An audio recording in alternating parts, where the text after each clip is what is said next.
Rebecca Koster smiled and said goodbye to her friends that night, never imagining it would be the last time anyone saw her alive.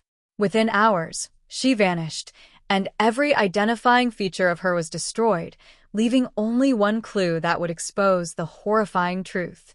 On a chilly December evening in 2009, Rebecca Koster left her friend's apartment, laughing softly as she said her goodbyes. She carried her small purse, bundled in a thick coat, and seemed like any other young woman enjoying a night out.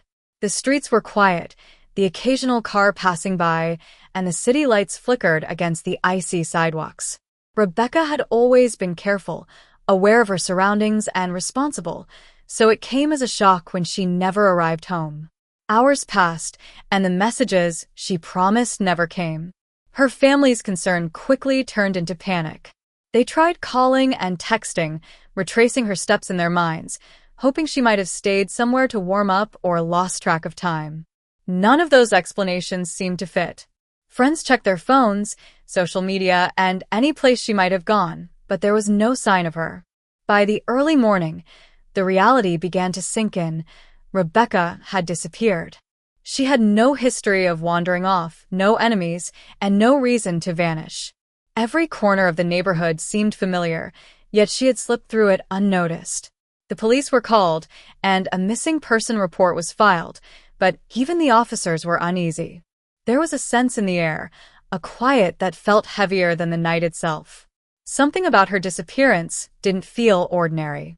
Each passing hour made the mystery darker, and the fear grew with every unanswered call and empty street. The thought that she might be in danger began to creep into the minds of those who loved her. It was as if the world had swallowed her whole, leaving behind only the echoes of her presence, the faint scent of her perfume in the cold air, and a family desperate for answers that didn't come. The morning after Rebecca's disappearance, the police began their search in earnest. Officers checked her apartment, her workplace, and the streets she usually walked, but nothing seemed out of place. Her home was intact, her belongings untouched, and there was no sign of a struggle. The only thing missing was Rebecca herself. Detectives interviewed friends, colleagues, and neighbors, trying to trace her last movements. Everyone remembered her leaving the apartment the night before, smiling and chatting, completely unaware of the danger that might be waiting. Her friends described her as responsible, careful, and predictable, traits that made her sudden vanishing even more alarming. Flyers with her photograph went up around the city. Social media posts circulated rapidly, each one pleading for information, each one hoping for a sighting that never came. Volunteers joined the search, combing nearby parks, alleys, and even abandoned buildings, shouting her name into the cold air. But no matter how thoroughly they searched, Rebecca had vanished without a trace. As hours turned into a full day, worry began to give way to fear. The police noted small details. She hadn't used her bank card, her phone hadn't pinged near home, and her car remained parked in the apartment lot. These signs suggested she had not left of her own accord. By the evening, it was clear to everyone involved that this was not a typical missing person case. The quiet streets, once comforting, now seemed ominous. The thought that Rebecca could be in serious danger weighed heavily on the investigators and her family alike. Every unanswered call, every dead end, and every shadowed corner only deepened the mystery. Questions piled up faster than answers, leaving the community and her loved ones desperate to understand how a young woman so full of life could simply vanish into the night, leaving only uncertainty and dread in her wake. 2 days after Rebecca vanished, a passerby walking through a remote wooded area noticed an unusual smell and smoke rising from a small clearing. Curiosity led them closer, only to discover something horrifying. Amid the charred remains and ashes lay the remains of a human body.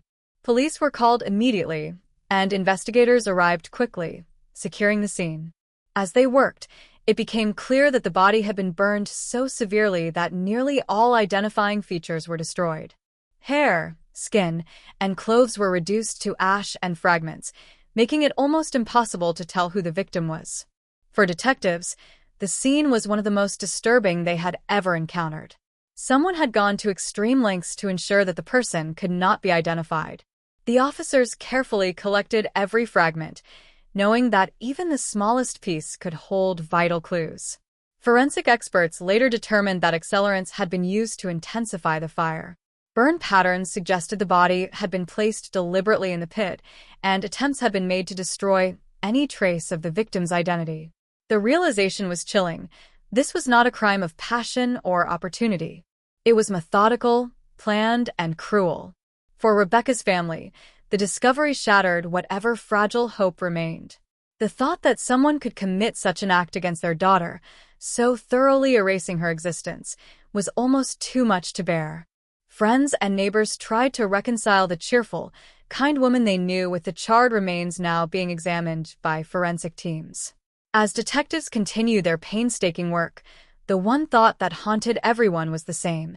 If the perpetrator had gone to such lengths to erase every trace of the victim, would they ever find out who had done this? Or why?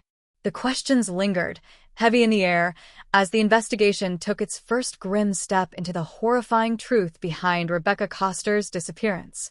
Despite the fire's destruction, one detail survived: a small tattoo on the lower back of the victim. It was subtle, almost easy to miss, but it was unmistakable to anyone who knew Rebecca. For investigators, this tiny mark became the key to identifying the remains. Every other feature, her face, hair, and even clothing, had been obliterated by the flames, but the tattoo had endured. It was as if fate itself had preserved a single clue, defying the killer's painstaking efforts to erase all traces of the young woman. Forensic teams documented the tattoo carefully, photographing it from every angle and comparing it to records provided by Rebecca's family. Confirmation came slowly, but finally, the remains were officially identified as hers. The news struck her family like a thunderclap. The hope that Rebecca might still be alive vanished in an instant, replaced by grief and disbelief. They struggled to comprehend how someone could commit such a brutal act, not only ending her life, but attempting to erase every memory, every trace of her existence. For detectives, the surviving tattoo was both a breakthrough and a reminder of the cruelty involved. The fact that only one feature remained hinted at the calculated nature of the crime. The killer had not acted impulsively. This was a deliberate attempt to make the victim vanish completely, to leave no evidence and no story behind. Yet, in the midst of this horror, a single mark had resisted, standing as a silent testament to Rebecca's identity. Even as investigators pieced together the events leading to her death, the tattoo became symbolic, a small, defiant remnant of the life that had been stolen. It reminded everyone involved that, no matter how much the killer tried to erase her, Rebecca Koster could not be forgotten. The mark was the one detail that refused to be destroyed, and it would guide the investigation toward uncovering the truth. Despite the fire's destruction, one detail survived: a small tattoo on the lower back of the victim. It was subtle, almost easy to miss, but it was unmistakable to anyone who knew Rebecca. For investigators, this tiny mark became the key to identifying the remains. Every other feature, her face, hair, and even clothing, had been obliterated by the flames, but the tattoo had endured. It was as if fate itself had preserved a single clue, defying the killer's painstaking efforts to erase all traces of the young woman. Forensic teams documented the tattoo carefully, photographing it from every angle and comparing it to records provided by Rebecca's family. Confirmation came slowly, but finally, the remains were officially identified as hers. The news struck her family like a thunderclap. The hope that Rebecca might still be alive vanished in an instant, replaced by grief and disbelief. They struggled to comprehend how someone could commit such a brutal act, not only ending her life, but attempting to erase every memory, every trace of her existence. For detectives, the surviving tattoo was both a breakthrough and a reminder of the cruelty involved. The fact that only one feature remained hinted at the calculated nature of the crime. The killer had not acted impulsively. This was a deliberate attempt to make the victim vanish completely, to leave no evidence and no story behind. Yet, in the midst of this horror, a single mark had resisted, standing as a silent testament to Rebecca's identity. Even as investigators pieced together the events leading to her death, the tattoo became symbolic, a small, defiant remnant of a life that had been stolen. It reminded everyone involved that, no matter how much the killer tried to erase her, Rebecca Koster could not be forgotten. The mark was the one detail that refused to be destroyed, and it would guide the investigation toward uncovering the truth. As investigators delved deeper into Rebecca's life, a pattern began to emerge. Her relationships were carefully examined, and one in particular drew intense scrutiny: her former boyfriend. Friends described him as charming and attentive during their time together, but after their breakup, some noticed a shift. He had struggled to let go, displaying jealousy and obsession that, at first, seemed harmless. But now, in light of Rebecca's disappearance, those small warning signs took on a far more sinister meaning. Detectives discovered that the ex-boyfriend had a history of controlling behavior and had been seen near places Rebecca frequented even after their separation. Cell phone records showed his movements coincided suspiciously with hers on the night she vanished. Interviews with friends painted a picture of someone who could not accept rejection, whose anger and frustration may have built to a dangerous breaking point. Every detail suggested that Rebecca's former relationship was more than a past romance. It might have been the key to understanding her disappearance. Investigators began to focus on him as a primary suspect. They retraced his actions, reviewed security footage, and checked alibis. Nothing matched his claims. Each investigation step revealed inconsistencies, small but significant, that hinted he was hiding something.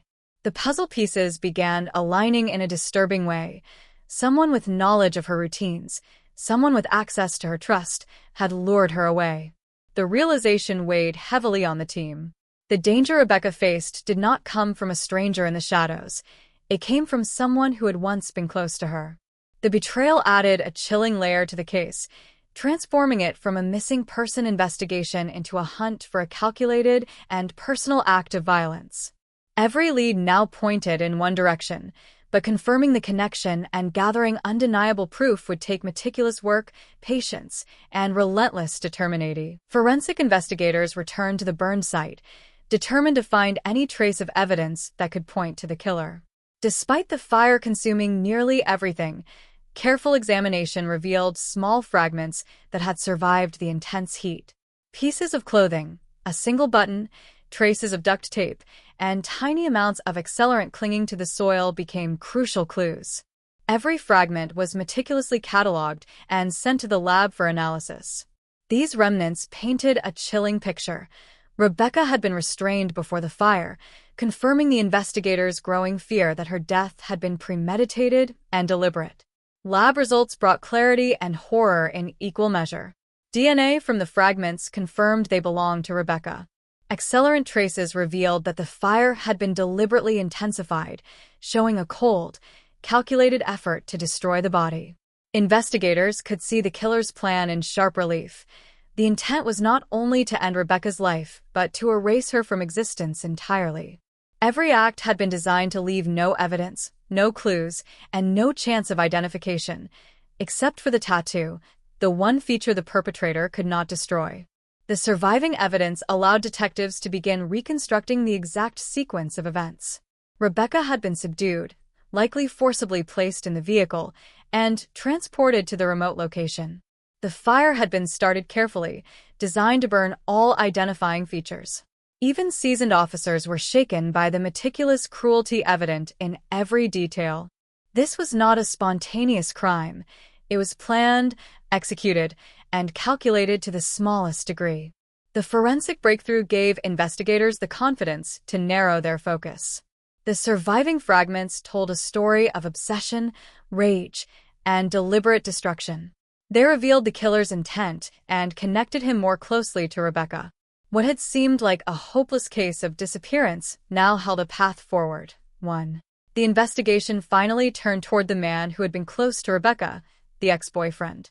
Evidence gathered over days painted a damning picture.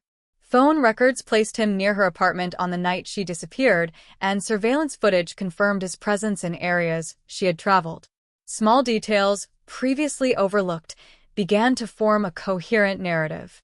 He had lured Rebecca into his car, taking advantage of her trust, and transported her to the remote wooded area where her body would later be discovered. Every step of his plan had been calculated, and the discovery of the burned remains proved the chilling lengths he was willing to go to cover his tracks. Interviews and records revealed more about his mindset. Friends and acquaintances described his obsession with Rebecca, how he had not accepted their breakup, and how jealousy had consumed him. His alibi began to unravel as investigators matched timestamps and witness statements with physical evidence. It became clear that this was a crime driven by personal motives, not random violence. The obsession that had once seemed merely troubling now appeared lethal. When confronted with the mounting evidence, his initial denials faltered. DNA linked him to items found at the fire site, and the timeline of events left no room for doubt. Investigators pieced together the horrific sequence. Rebecca had been restrained, transported, and burned in an attempt to erase every trace of her existence. Yet, in his meticulous efforts, one detail, the small tattoo, betrayed him, providing the single clue that ultimately connected him to the crime. The arrest was inevitable. The man who had once been part of Rebecca's life became the person responsible for ending it.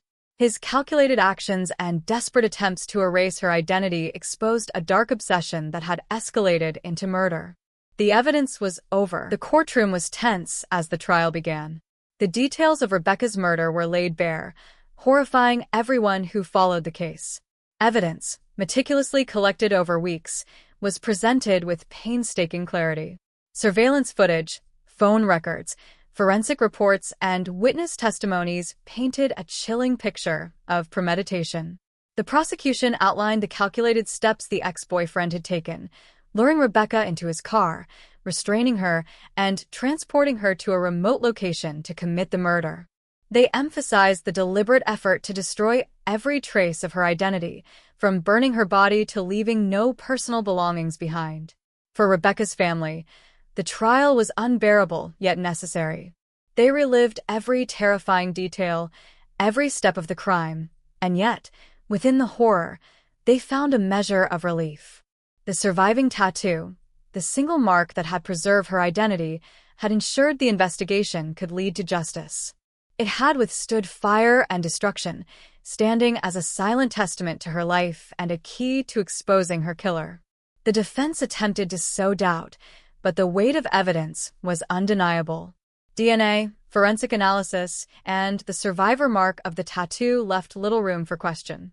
The jury saw the calculated cruelty for what it was, a personal, obsessive act of violence that ended a young woman's life. After hours of deliberation, the verdict was clear. The ex-boyfriend was convicted of first-degree murder and sentenced to life in prison without the possibility of parole. In the aftermath, the community reflected on the horror and the bravery of the investigators who never gave up. Rebecca's story, though marked by tragedy, became a reminder of the importance of perseverance in the face of cruelty. Her identity, almost obliterated, was preserved through one small, indelible mark. Even in death, Rebecca Koster could not be erased, and the justice achieved in her name ensured that her life, and the less,